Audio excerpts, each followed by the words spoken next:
ഇന്ത്യയെ വിശ്വസനീയവും ഉത്തരവാദിത്തമുള്ളതുമായ ആഗോള പങ്കാളിയെന്ന് വിശേഷിപ്പിച്ച് Russian president Vladimir Putin. ഇന്ത്യയും റഷ്യയും തമ്മിലുള്ള ദീർഘകാല സൗഹൃദ ബന്ധം ഏതെങ്കിലും ബാഹ്യ സമ്മർദ്ദങ്ങളാലോ ഭൗമരാഷ്ട്രീയ മാറ്റങ്ങളാലോ തകർക്കാനാകില്ലെന്നും അദ്ദേഹം വ്യക്തമാക്കി. ഇന്ത്യയുടെ സാമ്പത്തിക മുന്നേറ്റം, സ്വതന്ത്ര വിദേശ സമീപനം, ആഗോള വേദികളിലെ സമതുലിത നിലപാട് എന്നിവയെ പ്രശംസിച്ച പുടിൻ ഇന്നത്തെ ലോകക്രമത്തിൽ ഇന്ത്യ കൂടുതൽ സ്വാധീനമുള്ള ശക്തിയായി ഉയർന്നുവരികയാണെന്ന് അഭിപ്രായപ്പെട്ടു. ആഗോള സാമ്പത്തിക അനിശ്ചിതത്വങ്ങളും വിവിധ മേഖലകളിൽ തുടരുന്ന സംഘർഷങ്ങളും നിലനിൽക്കുന്ന സാഹചര്യത്തിലും ഇന്ത്യ കൈവരിക്കുന്ന വളർച്ച ലോകരാജ്യങ്ങളുടെ ശ്രദ്ധ ആകർഷിക്കുന്നതാണെന്നും അദ്ദേഹം പറഞ്ഞു. റഷ്യയുമായുള്ള ബന്ധം കുറയ്ക്കാൻ ഇന്ത്യക്ക് മേൽ പാശ്ചാത്യ രാജ്യങ്ങൾ നടത്തുന്ന സമ്മർദ്ദ ശ്രമങ്ങളെ അദ്ദേഹം രൂക്ഷമായി വിമർശിച്ചു. ഓരോ രാജ്യത്തിനും സ്വന്തം ദേശീയ താൽപര്യങ്ങൾക്കനുസരിച്ച് വിദേശ നയം രൂപപ്പെടുത്താനുള്ള അവകാശമുണ്ടെന്നും ഇന്ത്യ അത്തരമൊരു സ്വതന്ത്ര നിലപാട് സ്വീകരിക്കുന്ന രാജ്യമാണെന്നും പുടിൻ ചൂണ്ടിക്കാട്ടി. ഇന്ത്യ ഏതെങ്കിലും ബാഹ്യശക്തികളുടെ നിർദ്ദേശപ്രകാരം തീരുമാനങ്ങൾ എടുക്കുന്ന രാജ്യമല്ലെന്നും ഇന്ത്യയുടെ നയനിർണ്ണയങ്ങൾ പൂർണ്ണമായും സ്വന്തം ദേശീയ ആവശ്യങ്ങളും വികസന ലക്ഷ്യങ്ങളും മുൻനിർത്തിയുള്ളതാണെന്നും അദ്ദേഹം കൂട്ടിച്ചേർത്തു. ഇന്ത്യ റഷ്യ സാമ്പത്തിക സഹകരണത്തെക്കുറിച്ചും പുടിൻ പ്രത്യാശ പ്രകടിപ്പിച്ചു. സമീപ വർഷങ്ങളിൽ ഇരു രാജ്യങ്ങളും തമ്മിലുള്ള വ്യാപാര ബന്ധം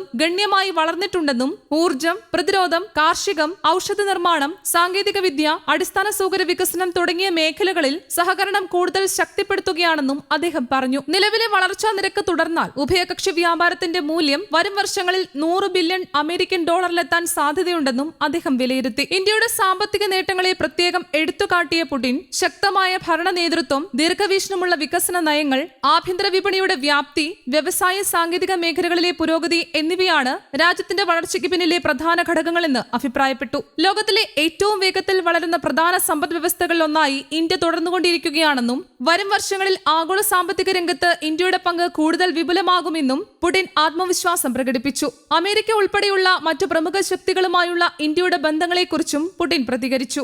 ഇന്ത്യ വിവിധ രാജ്യങ്ങളുമായി സഹകരണം വികസിപ്പിക്കുന്നത് സ്വാഭാവികമായ കാര്യമാണെന്നും അതിൽ റഷ്യയ്ക്ക് ആശങ്കയൊന്നുമില്ലെന്നും അദ്ദേഹം വ്യക്തമാക്കി. ഇന്ത്യയുടെ ബഹുമുഖ നയതന്ത്ര സമീപനത്തെ റഷ്യ ബഹുമാനിക്കുന്നുവെന്നും അതുകൊണ്ട് മോസ്കോ ഇന്ത്യ ബന്ധങ്ങൾക്ക് യാതൊരു തിരിച്ചടിയും ഉണ്ടാകില്ലെന്നും പരസ്പര വിശ്വാസവും തന്ത്രപരമായ സഹകരണവുമാണ് ഇരു രാജ്യബന്ധത്തിന്റെ അടിസ്ഥാനമെന്നും അത് കൂടുതൽ ശക്തിപ്പെടുത്തുമെന്നും അദ്ദേഹം കൂട്ടിച്ചേർത്തു.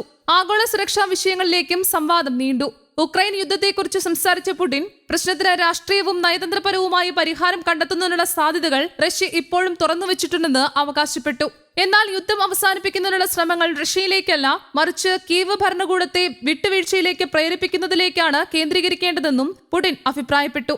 സംഘർഷം കൂടുതൽ വഷളാകുന്നത് ഒഴിവാക്കാൻ യാഥാർത്ഥ്യബോധത്തോടെയുള്ള സമീപനമാണ് ആവശ്യമെന്നും പുടിൻ കൂട്ടിച്ചേർത്തു.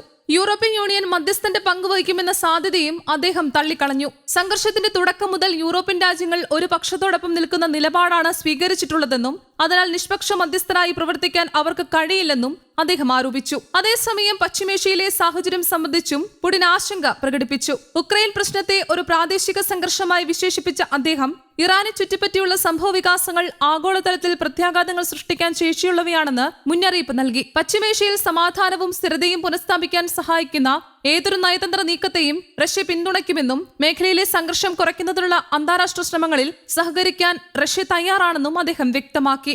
ഇന്ത്യയെ വിശ്വസനീയ പങ്കാളിയായി വിശേഷിപ്പിച്ചുകൊണ്ടുള്ള പുടിന്റെ പ്രസ്താവന ആഗോള രാഷ്ട്രീയത്തിലെ വേഗത്തിലുള്ള പുനഃക്രമീകരണങ്ങൾക്കിടയിലും ഇന്ത്യ റഷ്യ ബന്ധം ഇപ്പോഴും ശക്തമായ അടിത്തറയിൽ തുടരുന്നുവെന്ന സൂചനയായി വിലയിരുത്തപ്പെടുന്നു. സാമ്പത്തികം, ഊർജ്ജം, പ്രതിരോധം, ബഹിരാകാശം, സാങ്കേതികവിദ്യ എന്നീ മേഖലകളിൽ ഇരു രാജ്യങ്ങളും സഹകരണം കൂടുതൽ വിപുലീകരിക്കാൻ ഒരുങ്ങുന്ന ഘട്ടത്തിലാണ് ഈ പരാമർശങ്ങൾക്ക് പ്രത്യേക പ്രാധാന്യം ലഭിക്കുന്നത്. News desk, Kerala Kaumudi.